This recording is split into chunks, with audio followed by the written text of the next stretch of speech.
Os misteriosos Jardins do Diabo na Floresta Amazônica te lembram alguma coisa?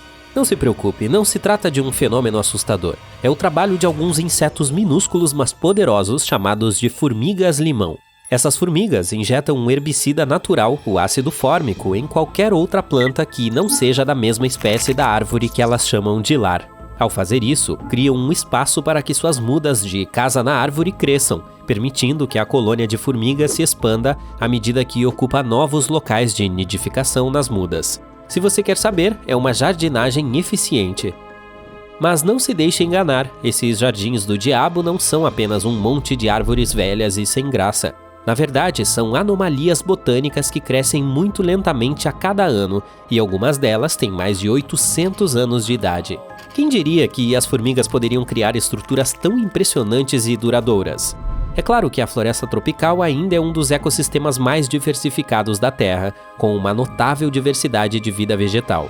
Mas é fascinante ver o controle que as formigas podem ter sobre seu ambiente, criando estruturas de uma única espécie em um ecossistema tão complexo. Mas de onde vem o nome Jardins do Diabo? Sabemos que as formigas são as culpadas, mas será que há algo mais escondido na floresta amazônica? Imagine o seguinte, você está passeando, apreciando a exuberante flora, quando de repente se depara com uma clareira. Mas espere, há algo estranho nesse pedaço de terra. Não há vegetação, apenas um punhado de árvores isoladas na terra. O que está acontecendo aqui? É fácil entender por que as pessoas criaram esse nome depois de ver a estranha extensão de vegetação. E, como os humanos costumam fazer, criaram uma lenda impressionante para apoiar a história. Dizem que o habitante desse oásis misterioso era um espírito maligno que mudava de forma, como eu. Brincadeirinha, esse pequeno homem pode ter parecido uma pessoa deformada andando com um casco e um pé humano, mas não se deixe enganar, ele supostamente tinha uma série de truques na manga, inclusive a capacidade de se transformar em alguém que você conhece e levá-lo ao caminho da perdição. Ei, é apenas um mito, mas você tem que admitir que é bastante convincente, certo? À parte as inteligentes formigas paisagistas, há muitos mistérios não resolvidos escondidos na floresta amazônica, como seus geoglifos incomuns, por exemplo. Os seres humanos têm sido criativos com a superfície da Terra há muito tempo. Os geoglifos são apenas uma das muitas maneiras pelas quais deixamos nossa marca neste planeta. Basicamente, pegamos um pouco de areia ou pedras, movemos um pouco e pronto, temos um desenho divertido que se destaca contra o pano de fundo do solo. Um novo estudo descobriu que a área abrigava até 1 milhão de pessoas antes da chegada de Colombo ao Novo Mundo, em 1492. Eram muitas pessoas, e elas deixaram para trás algumas coisas muito legais. A floresta amazônica já é incrível, com 1 em cada 10 espécies conhecidas no mundo vivendo lá, e 1 em cada 5 dos pássaros da Terra.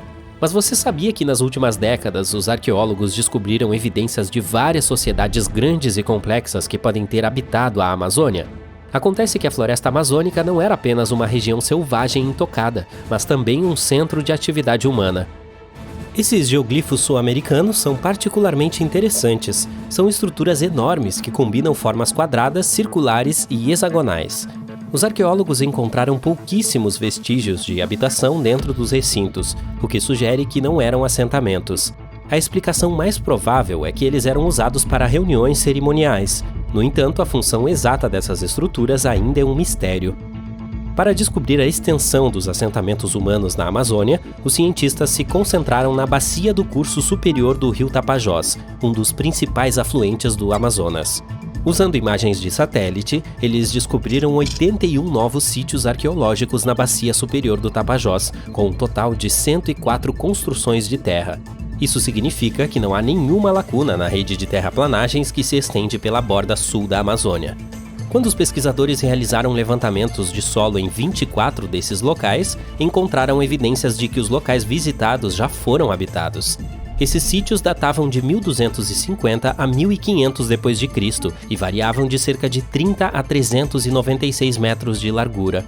Os maiores eram assentamentos fortificados hexagonais, sugerindo um certo grau de planejamento e uniformidade em sua construção.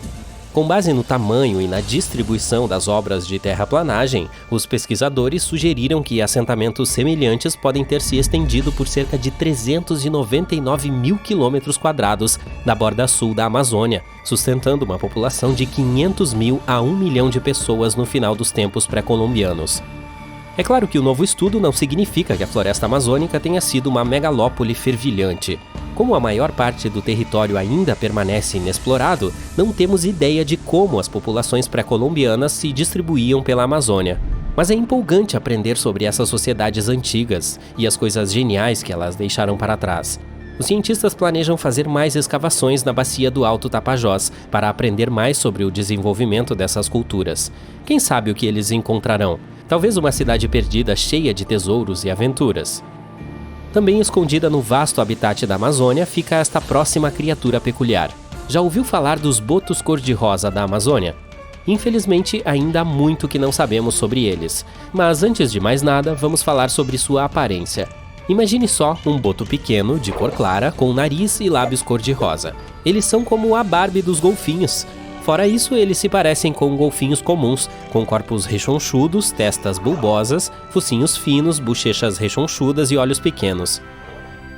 Eles podem ser encontrados em países como Bolívia, Brasil, Colômbia e Peru. Eles também são a única espécie de boto encontrada no rio Amazonas. Infelizmente, esses carinhas são oficialmente espécie criticamente ameaçada de extinção, portanto, não há muitos deles disponíveis para serem estudados pelos cientistas. Nenhum outro nome é mais famoso quando se trata de explorar a floresta amazônica do que o de Percy Fawcett. Ele dedicou sua vida a explorar a área em busca de uma cidade perdida. E não uma cidade qualquer, mas uma cidade antiga e misteriosa que ele chamou de Z. Parece algo saído diretamente de um filme do Indiana Jones, certo? Percy nasceu na Inglaterra em 1867 e tinha uma carreira e tanto antes de começar a explorar. Mas ele não deixou que sua profissão o impedisse de seguir seus sonhos de explorar a América do Sul. Na verdade, ele fez 7 expedições à Amazônia entre 1906 e 1924, chegando cada vez mais perto de descobrir os segredos de Z. Agora vou te contar um pouco sobre o tamanho da floresta amazônica. Quão grande ela é, eu me pergunto. É tão grande que você poderia colocar todo o Reino Unido e a Irlanda dentro dela 17 vezes. É uma mata fechada com muitas adversidades para superar, mas Percy estava pronto para o desafio. Apesar de seus esforços, Percy nunca encontrou a cidade perdida de Z e, infelizmente, desapareceu durante sua última expedição em 1925. Mas seu legado perdurou ao longo dos anos, inspirando muitas pessoas a se tornarem arqueólogos e exploradores. De fato, um livro chamado The Lost City of Z, A Cidade Perdida de Z, foi escrito sobre as aventuras de Percy e foi até transformado em filme. Nem tudo são mistérios ocultos e natureza selvagem lá. Há cerca de 1 milhão de indígenas vivendo na floresta amazônica.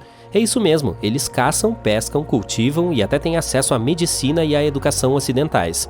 Mas o problema é que nem todos esses povos estão dispostos a socializar com pessoas de fora, e você pode culpá-los. Durante anos, madeireiros, mineradores e fazendeiros têm, digamos, se comportado mal com essas comunidades. Não é de se admirar que algumas tribos tenham optado por ficar isoladas e se proteger dos perigos do mundo exterior. De fato, em 2018, as autoridades brasileiras conseguiram tirar uma foto de um homem apelidado de Homem Indígena no Buraco. Ele é o último membro remanescente de sua tribo. Mas não se sinta tão mal por ele, pois ele está se saindo muito bem sozinho e deixou bem claro que não está interessado em visitantes.